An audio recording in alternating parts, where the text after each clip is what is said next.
ये आवाज़ ये तो आदित्य की है, तो क्या कल जिस आदमी की कार में वह बैठी थी वही आदित्य था? माया ने याद करने की कोशिश की। पूरी तरह पक्का तो नहीं, लेकिन आवाज़ वही थी। माया, उसने खुद से कहा, तुम इतनी बदकिस्मत तो नहीं हो सकती, एक ही आदमी से 2 बार टकरा जाओ, और वो भी आदित्य मेहता से। माया शर्मा कुछ कहने ही वाली थी कि सामने से कोई जवाब न मिलने पर आदित्य मेहता ने फ़ोन सीधा काट दिया। माया गुस्से से फट पड़ी।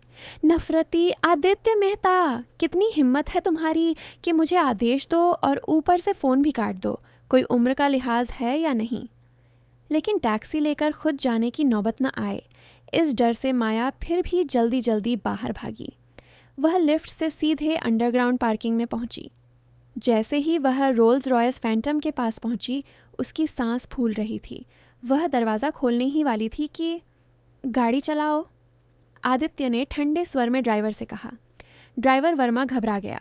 सर, छोटी बहू अभी गाड़ी में बैठी नहीं है, उसे छोड़ो, आदित्य ने झुंझलाकर कहा। जी सर। मजबूरी में वर्मा ने गाड़ी स्टार्ट की और रोल्स रॉयस को सीधा सोसाइटी से बाहर निकाल लिया। माया वहीं खड़ी रह गई। गाड़ी को जाते देखते ही वह गुस्से से पैर पटकने लगी। कमबख्त, बस कुछ सेकंड की ही तो देर हुई थी, इतना भी इंतज़ार नहीं कर सकता था? आदित्य मेहता, तुम सच में हरामी हो। उधर गाड़ी के अंदर बैठा आदित्य शीशे से माया को पैर पटकते देख रहा था। उसका मूड अनजाने में ही अच्छा हो गया और होंठों के कोनों पर हल्की सी मुस्कान आ गई। मुझसे टकराने की हिम्मत करती है और ऊपर से मुझे ना भी बोलती है। ठीक है माया शर्मा, अब देखेंगे कि किसका दम ज़्यादा है। ड्राइवर वर्मा कुछ समझ नहीं पाया और बोला, सर, क्या सच में छोटी बहू को घर नहीं ले जाना है? उसमें काफ़ी काबिलियत है, आदित्य ने व्यंग्य से कहा। खुद रास्ता ढूंढ लेगी, उसका सब्र सीमित था। वह किसी का इंतज़ार नहीं करता। इधर माया के सामने नई मुसीबत खड़ी थी। अगर वह मेहता हाउस नहीं पहुंची तो आज रात आदित्य उसे जिंदा नहीं छोड़ेगा। उसके छत के नीचे रहना है तो सिर झुकाना ही पड़ेगा। माया मजबूरी में सोसाइटी से बाहर आई और सड़क किनारे टैक्सी रोकने लगी, लेकिन आज जैसे किस्मत ने ठान ली थी, एक भी टैक्सी नहीं रुकी। आज सब कुछ मेरे खिलाफ ही क्यों है? माया बुदबुदाई। वह बस लेने ही वाली थी कि अचानक एक फेरारी उसके सामने आकर रुकी। खिड़की नीचे हुई और एक हंसमुख आवाज़ आई। अरे माया शर्मा, यहाँ अकेली क्यों खड़ी हो? आदित्य मेहता ने लिफ्ट नहीं दी क्या? माया चौंकी। आप मुझे जानते हैं और आदित्य को भी? ओह, लड़के ने हंसते हुए कहा।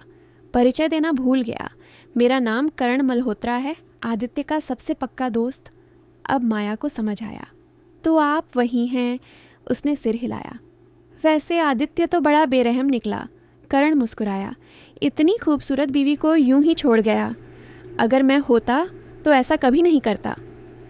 अगर आप आदित्य से मिलने आए हैं, माया ने शांति से कहा, तो देर हो चुकी है, वह पहले ही घर पहुंच चुका है।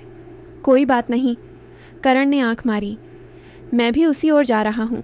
अगर मैडम को एतराज़ न हो तो आपको छोड़ देता हूँ। जब इतने हैंडसम आदमी ऑफ़र कर रहे हैं, माया मुस्कुराई, तो मना करना बदतमीज़ी होगी। वह बिना झिझक गाड़ी में बैठ गई।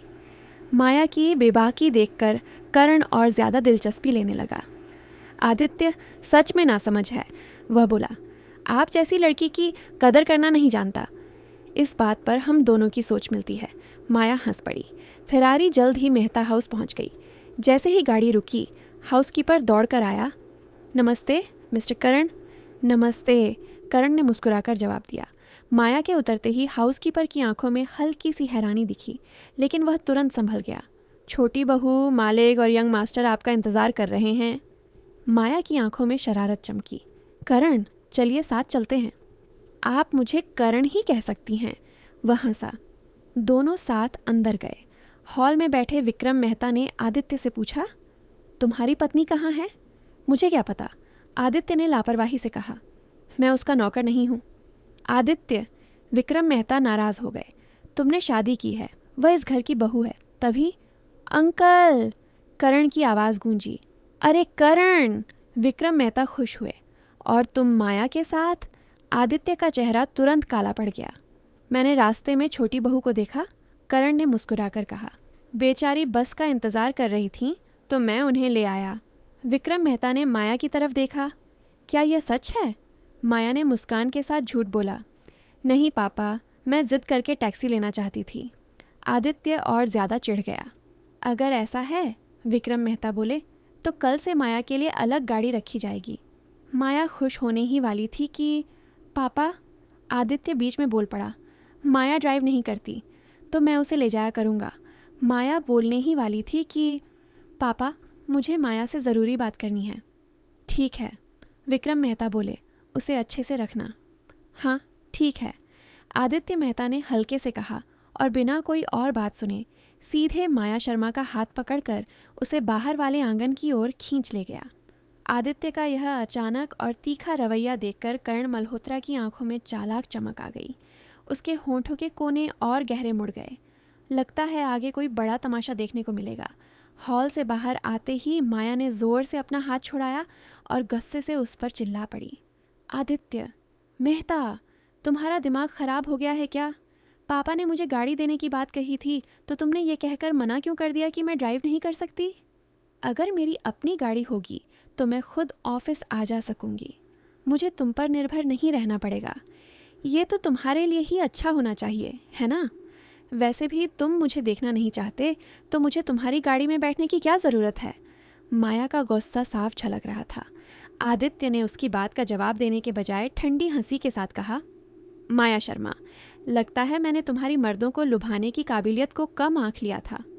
अभी अभी मेहता परिवार में कदम रखा और तुमने कर्ण मल्होत्रा का ध्यान अपनी तरफ खींच लिया।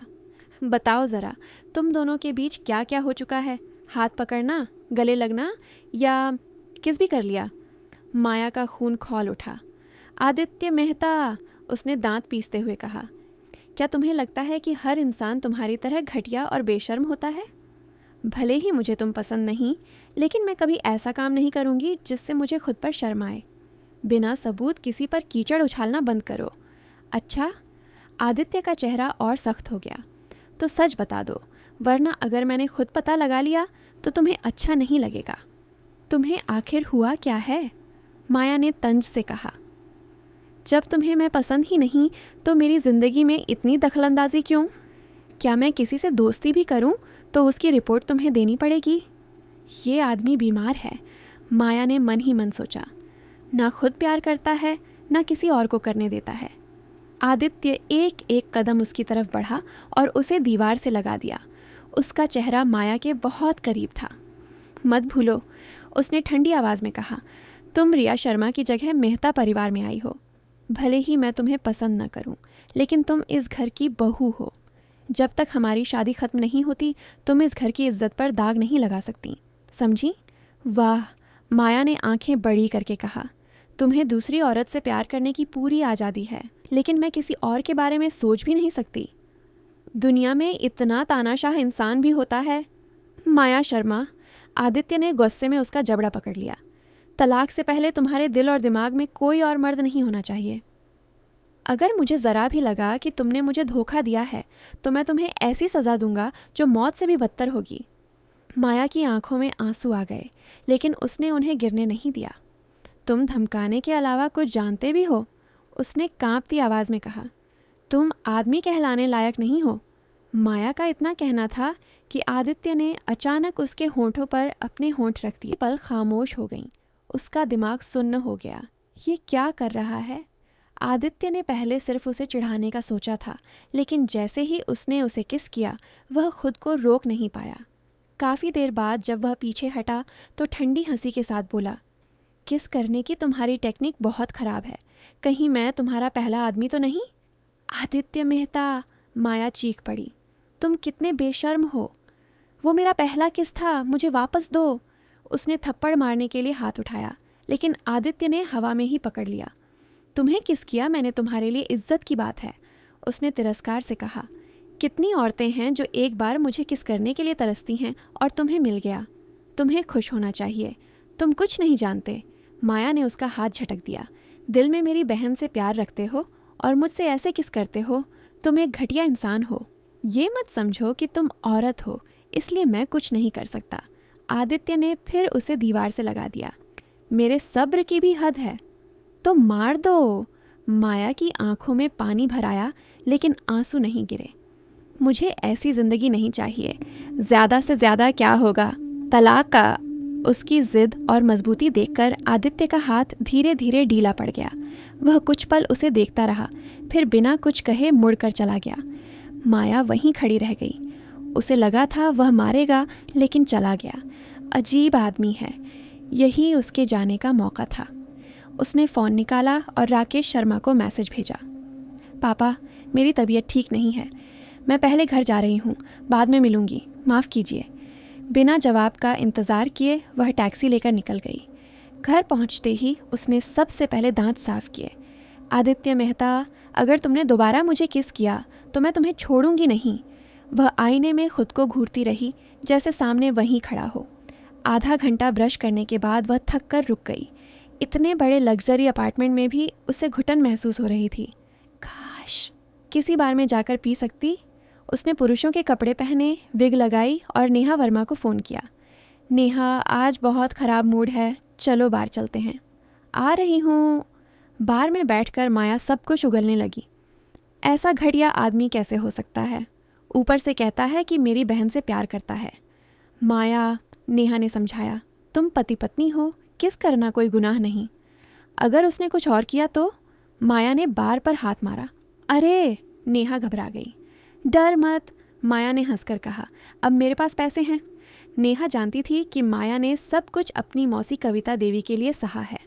माया, नेहा बोली, रोना हो तो रो लो, मैं हूँ। मैं नहीं रोऊंगी, माया ने गिलास टकराया। आज भी नहीं। उधर आदित्य करण के साथ बार में था। आज जंगली बिल्ली ने काट लिया क्या? करण हंसा। वो मुझे गुस्सा दिलाने लायक नहीं, आदित्य बोला। लेकिन माया का चेहरा उसके दिमाग से जा ही नहीं रहा था। तू माया को पसंद करने लगा है? करण ने पूछा।